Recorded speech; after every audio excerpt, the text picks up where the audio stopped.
okoki koyebisa bandeko bakolanda wana bandako na bango kombo na yo penza nani?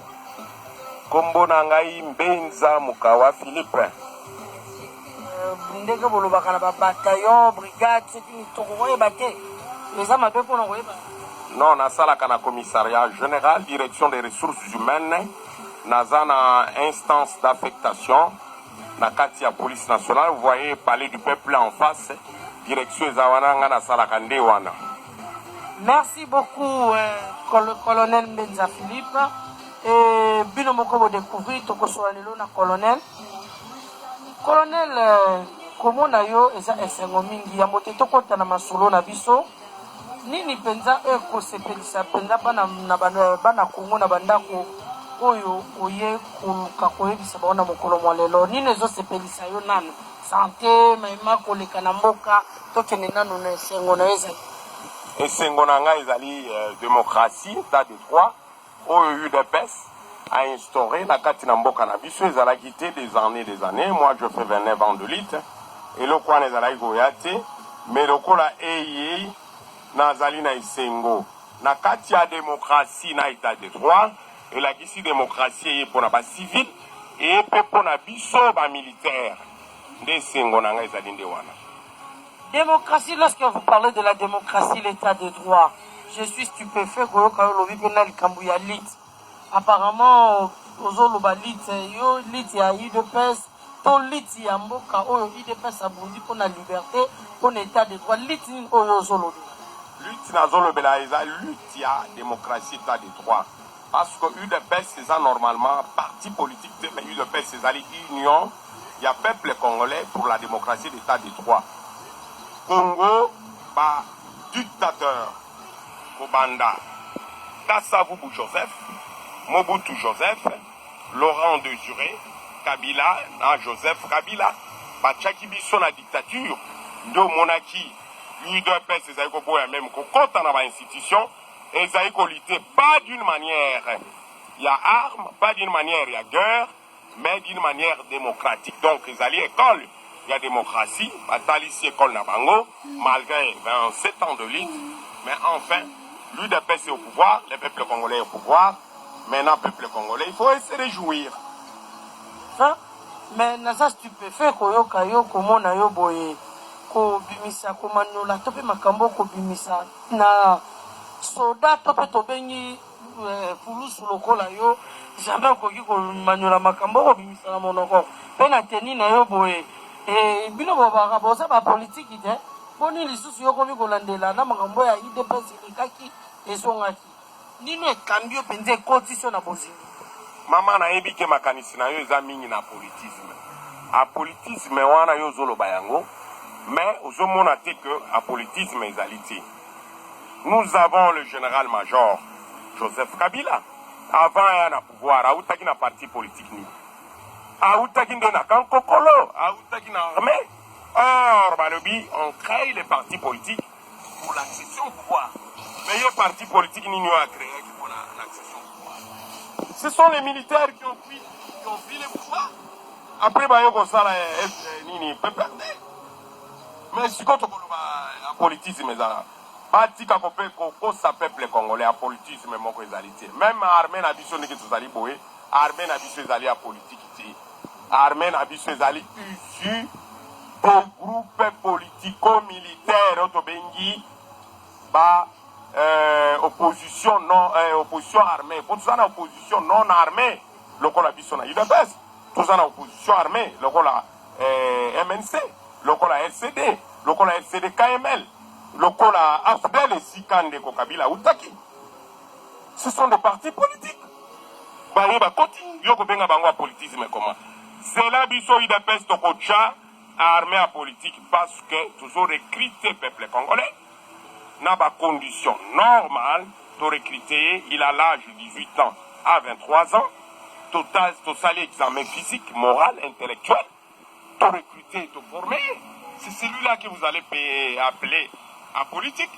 Yoko benga mutiloko la John Numbia politique.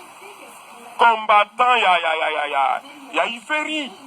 Batu boma baluba na katanga. D'ailleurs, dossier wana na zozela na kokanga ye. Keba na yo. civils Mokoboy. Sont des civils. Basoda et Zandebi sont ex-phase. Formés par la République, par l'argent de la République. Et ils étaient formés par les partis politiques. Bachi bango, batika koko sa yango eloko nazo telemela na boye eloko koko sa peuple congolais.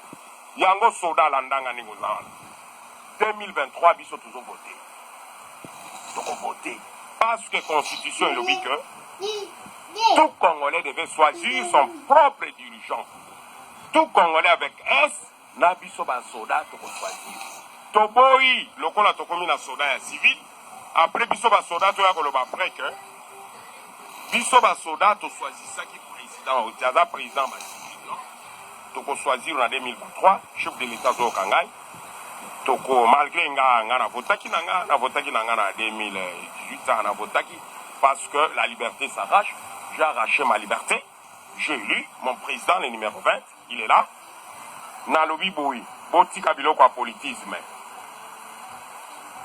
ba généraux nyonso na kotangelo tango fort MNC za parti politique na kotangela oyo mutu awutaki mutu ayimana wana kombo na inani soki nani ondekani MNC na kotange bango nyonso wana bauti na baparti politique ezala ye kabila wana uti na baparti politique botika kokosa biso me nga mpe parti politique na ngai UDPS mutu moko mpe akobloke nga azali te bolobaki aye nalobaki ya tozoluka ye tokozwa ye colonel Kazadi nga komona nga mbenza bozopesanga Kazadi mpo nani mpo ndenge bosalaki biso na élection botie coloration baluba balingi bazwa pouvoir nani soki nani alobaki soki diangenda alobaki ke baluba bakozwaka te bokeba na bino nga naza de bandundu et pas Martin Fayulu mais Martin Fayulu wana na yebi ete d'ailleurs lui il est camerounais azonga na Cameroun na ye botika biso biloko wana on parle armée kozala na syndicat na ye armée abanda kodéclare armée abanda osala grève armée akosa grève ya siko eza bagrève ya kobuka biloko te toke grève totiki memo na biso tolobi non toye kodéclare salaire toye kodéclare lokola logement toye kodéclare nini est-ce que eza mabe donc quand l'UDPS a ouvert l'espace politique il a ouvert l'espace politique pour les militaires et pour les civils. Ne cherchez pas à nous mater, nous les militaires. Il faut qu'on parle. Moni ndenge na bandi wana. Mususu bakoya. Ponga naza songandila. Bakoya komona ba généraux, ba colonel, bakoya bazaki prêt. Mais baza prêt. Bazo benga nga. Mama ndenge na bimaki wana na lobi Kabila zonga na Tanzania bando kumbaka na ye defa ona yo. Po alo esenga ki retour non? Asenga ye retour les amis. Retour zonga na musala utaki musala chauffeur. D'ailleurs mon même azaki président, azaki ka kokumba. Ona ko lakisa mutu tona ye za yango wana. Mais lokola bomba be colonel changa bo ezali te na lobaki yango bayebi tozozongisa ya zongi kankokolo Rwanda Tanzanie chauffeur ya départ. Papa ozobanga konani na baso petisanga na lobati na koloba autaka wapi avant à la président autaka na kankokolo comme chef d'état-major ya force terrestre elle a prêté serment moi j'avais Skavira ils avaient affirmé avec Katiri que il y a fidélité boyebi yango te et puis maman si faye kondima ye mwana naye papa tozokende examen Aden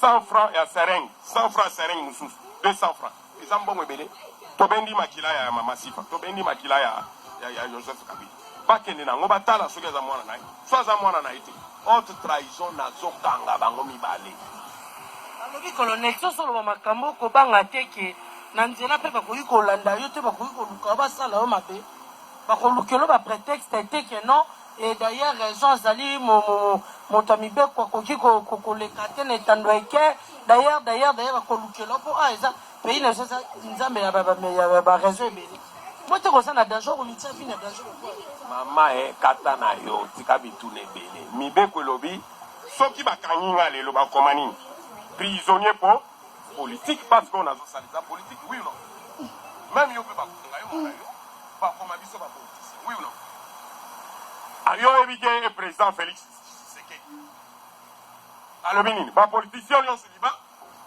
omoni ndenge tozala na biso nde toza deja bakangami yoyebaka selon mibeko na bango po tokochange yango deja bazokanga biso toza deja bakangami ndenge tozoloba na tv mais toza deja libere to tokokota tokobima mwana nseni mama landa mwana nseni abuka na prison aboma na mama administratrice bakanga ete mais akoti lelo lobi abimaki te mama nga na yo deja tozokende ntina makala tozokota nga na yo lelo lobi